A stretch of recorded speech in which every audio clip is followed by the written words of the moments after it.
Thanks very much. Well, both teams in Adelaide, preparations for the second Test match underway. Malcolm Conn's alongside me. Well, Malcolm, all the momentum early doors with Australia. How do you see things going for this Test match? Well, they're going to be pretty chuffed, aren't they? And the way things have turned out now, when we're in England, obviously there was a fair bit of turmoil with Australia leading in. Well, now England's suffering the same fate. Lost the first Test match.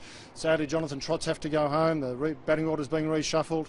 Different pitch here, so they'll have to change their team again, probably with the bowling. So there's a lot for England to think about, and Australia will be pretty comfortable where they are at the moment. And they're in the comfort zone of almost thinking, do they change their team where England have to change their team? Well, that's right, and I'd be surprised if Australia did. I know there's been some talk that Faulkner might come in for Bailey, but batting has been Australia's problem, and even in that first test, they were 6 for 130 odd in that first innings, which has been a perennial problem for them. I think they'd like to give Bailey a run at it and make sure that they can get a decent score on the board and put England under some pressure. A very new look Adelaide Oval for us all. What about this drop-in pitch?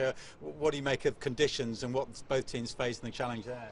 Well, it's interesting, the two Sheffield Shield matches here have both been drawn. Steve Smith just said before that you can probably play on it now, it looks so good, and the problem usually with drop-in wickets is they don't deteriorate, so even though it can be good for batting, you'd like to think it would break up later on or wear a bit, and the spinners might get more out of it. Now, it may give slow turn throughout the game, but I don't think we'll see it doing anything strange later in the game, as some of the old Adelaide wickets used to do when they were a bit up and